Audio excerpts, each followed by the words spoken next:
Shalom, shalom. Je voudrais simplement vous lire une histoire. Donc, elle est tirée du livre La Paracha. Donc, c'est la Paracha. C'est Leket Eliaou, compilation des commentaires et d'histoires. Eliaou Hassan, écrit en collaboration avec Simcha Brahmi. Donc, voilà. C'est toujours bien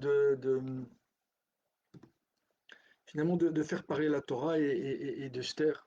Voilà, parce que tout ce qu'on peut dire, c'est souvent oui,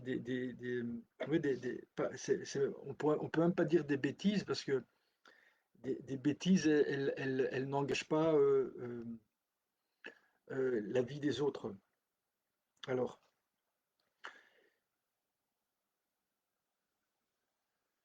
et je vais d'abord, il y a une petite introduction.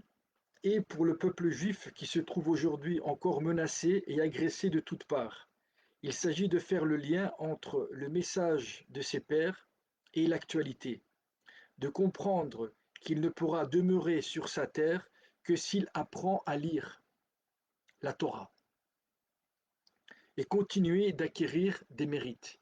Donc lire la Torah, donc c'est-à-dire comprendre la Torah, la comprendre, la lire, peut-être même pas la comprendre à la limite, même si on la comprendrait pas, déjà de la lire correctement, de la lire, c'est-à-dire d'arrêter de parler avec, avec sa tête, avec son cerveau, mais simplement de lire lire la Torah et acquérir des mérites.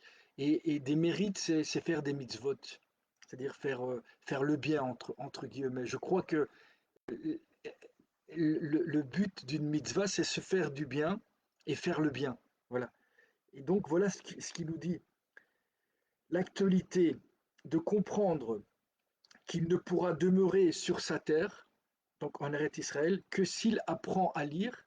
C'est marrant qu'il dit apprendre à lire la Torah, simplement apprendre à lire. Et là, je vais apprendre à lire, parce que je vais simplement vous lire, et continuer d'acquérir des mérites. Alors, un jour, une personne éloignée de la pratique religieuse exprima son mécontentement au Rav Shach Satzal, un très grand Rav, à propos d'un certain groupe de religieux qui ne reconnaissaient pas la souveraineté de l'État d'Israël. Cet homme s'exclama: on devrait leur retirer leur citoyenneté et les expulser du pays. Ce à quoi le Rav répondit: je ne comprends pas pourquoi devrait-il reconnaître la souveraineté d'un État qui s'oppose radicalement à leurs idées et à leurs œuvres. En revanche, poursuit-il, je sais pourquoi l'État d'Israël, lui, se doit de les reconnaître. L'homme, ne comprenant pas le Rav, voulait en venir, où le Rav voulait en venir, lui demanda de s'expliquer.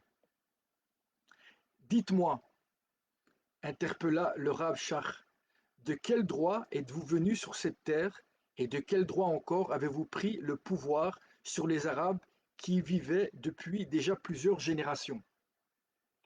L'homme répliqua: cette terre fait partie de notre patrimoine historique. Le Rav sourit et dit: pensez-vous que les Indiens d'Amérique pourraient déloger les Américains de leurs terres sous prétexte que leurs ancêtres vivaient en Amérique quelques siècles auparavant et que cette terre fait partie de leur patrimoine historique? L'homme, ne sachant pas quoi répondre, dit au Rav: et vous, de quel droit êtes-vous sur cette terre? Le Rav Shach lui dit alors: nous avons la Torah et nous connaissons les paroles de Rashi. Donc, sur le premier verset de la Torah, disant que le monde appartient à Dieu et que, par conséquence, lui seul décide du lieu de résidence de chaque peuple. Cela est la seule réponse valable que nous puissions donner aux nations. nous traitant de brigands.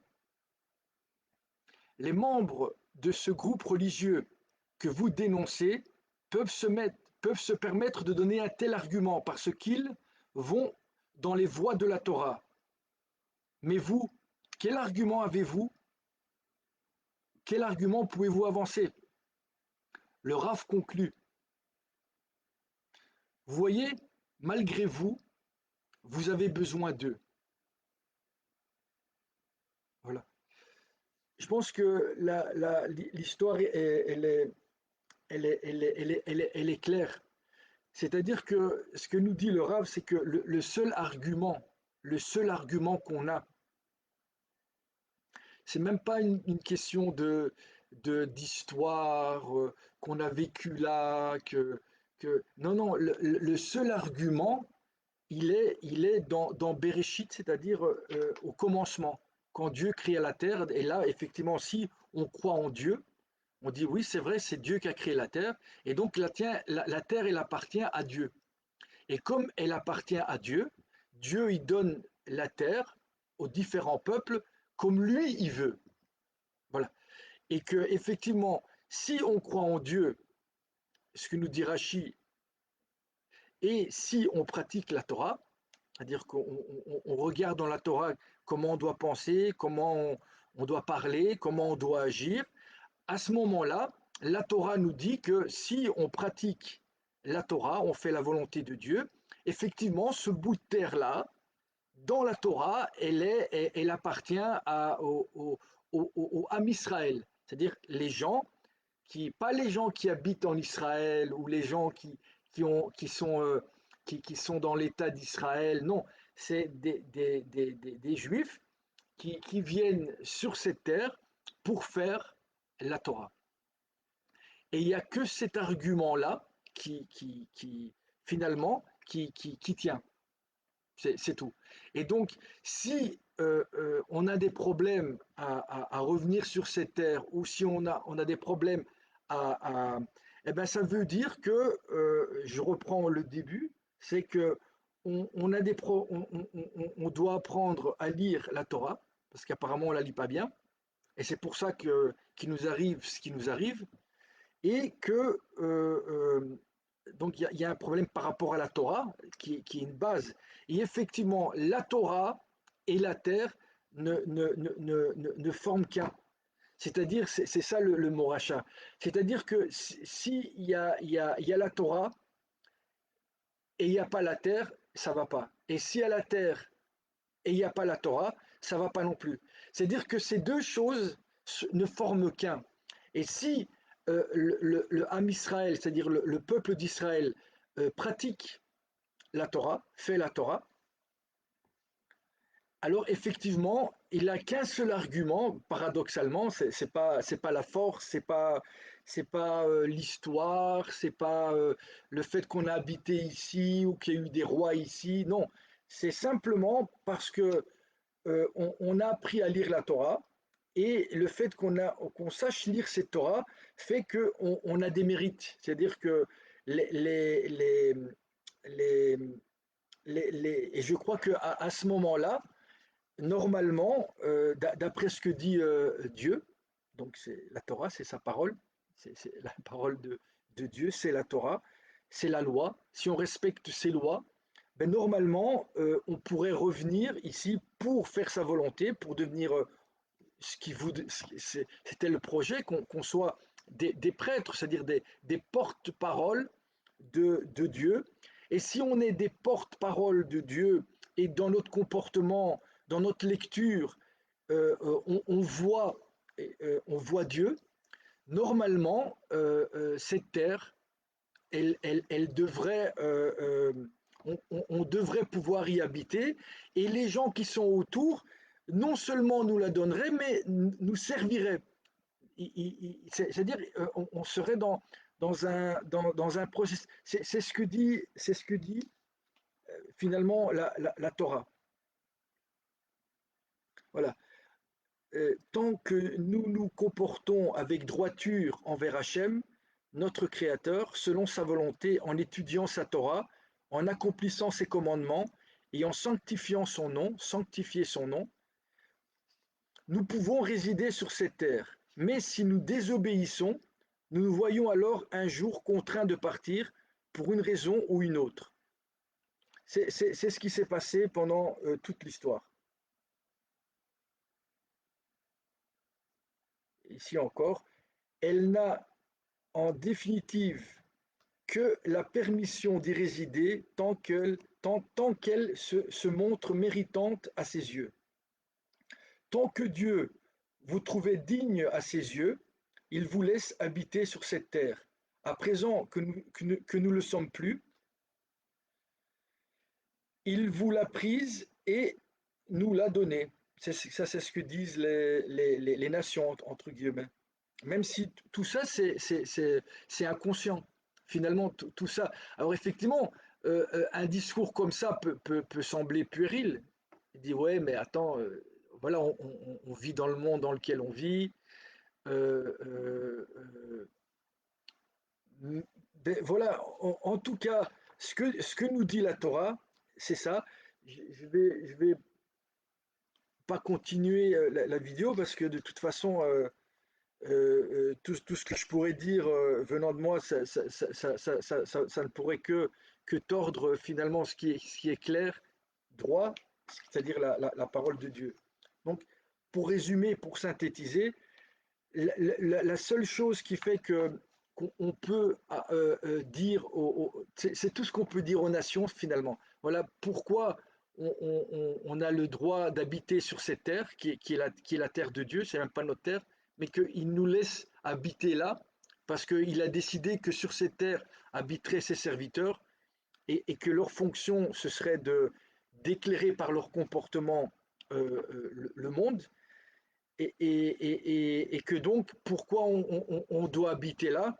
Parce que c'est Dieu qui est le propriétaire de la terre et que dans sa Torah, et je pense que dans tous les livres, même s'il y a des différences dans les autres religions, je pense que la Genèse, et c'est la même pour tout le monde, et effectivement, les gens qui vont effectivement faire ça, c'est-à-dire savoir lire la Torah et par leur comportement acquérir des mérites, ces gens-là, effectivement, vont hériter de cette terre-là. Et si on a des problèmes, il y a des guerres, il y a des morts, il y a tout ce qui se passe aujourd'hui, je pense que une des raisons, c'est que on ne sait pas lire la Torah. Au niveau des mérites, on devrait plus travailler ces mérites-là, donc avoir plus de mérites, et surtout d'avoir qu'un seul argument finalement. C'est que euh, euh, on, on- on a droit à ces terres parce qu'on se prétend le Ham Israël. Et le Ham Israël, il ne peut se prétendre le Ham Israël que si il pratique la Torah. Et donc, si on ne fait pas ça, et qu'autour de nous, il y a des gens qui bougent, et malheureusement, que Dieu aide les Juifs qui sont dans cette clipa, c'est-à-dire une clipa où ils pensent qu'ils peuvent prétendre à ces terres autrement que par la Torah et par leur comportement et par l'adhésion à la Torah, c'est-à-dire simplement de devenir un juif comme c'est écrit dans la Torah. Et bien à ce moment-là, normalement, ce que dit Dieu, cette terre, elle sera à nous et, et ce sera Dieu qui le voudra. Et si c'est Dieu qui le veut, effectivement, il y a aucune chance que d'autres forces ou d'autres moyens puissent nous en empêcher. Et je crois même que ça se passerait dans la paix et avec non seulement l'approbation de toutes les nations, mais même avec leur aide, un soutien. Ils nous soutiendraient. Et si on n'est pas dans ce cas-là aujourd'hui, c'est qu'il y a un problème dans notre lecture de la Torah et on n'a pas on n'acquiert pas assez de mérite aux yeux de Dieu et donc vu que Dieu est le maître du monde et dirige non seulement le Ham Israël, mais le monde entier et il est dans le cœur des dirigeants. Et si ces dirigeants aujourd'hui ne sont pas avec nous, Eh ben, ça veut dire que on utilise des mauvais arguments pour prétendre à ces terres et qu'on n'utilise pas la Torah et qu'on ne passe pas notre temps à devenir méritant. Entre autres, en, en- en- en- en arrêtant peut-être d'utiliser la Torah pour dire ce que nous on veut ou nos désirs, mais simplement de lire la Torah et de la lire de manière complète. Même si ça peut paraître aux yeux de personnes complètement enfoncées dans la matière et tout ce qui va avec, c'est-à-dire le pouvoir, la force, le, de se dire que non, le seul argument, en tout cas que Rachi nous dit, c'est que notre seul argument, c'est ça. C'est que si on fait sa volonté, on devient le Ham Israël, et si on devient le Ham Israël parce qu'on fait la Torah, cette terre, elle est à nous. Voilà, c'est le seul argument qu'on peut dire aux nations. Le seul. Que Dieu nous bénisse et qu'il fasse venir le Machar qui, lui, non seulement lui va pouvoir faire cette lecture de la Torah de manière simple, limpide, et vous allez voir que, comme le disent beaucoup de prophètes, il y a plusieurs manières d'arriver à cette Géoula, et on peut effectivement y arriver tous et dans la paix, avec l'ensemble des nations qui reconnaît le Ham Israël parce qu'il sait lire la Torah et par son comportement, et à ce moment-là, ils vont nous soutenir, ou on devra passer par effectivement un autre chemin, où Razvé Shalom, que Dieu nous préserve, où on devra passer par des guerres, et alors tout le monde va dire que c'est lui le méchant et moi je suis le gentil, que lui c'est le méchant et l'autre c'est le gentil. En vérité, il n'y a pas de gentil ou de méchant. Je pense que quand chacun va prendre sa place, il va rester dans sa position et il va faire ce pourquoi il a été créé. Vous allez voir que tout va se remettre en place et dans le shalom pour tout le monde.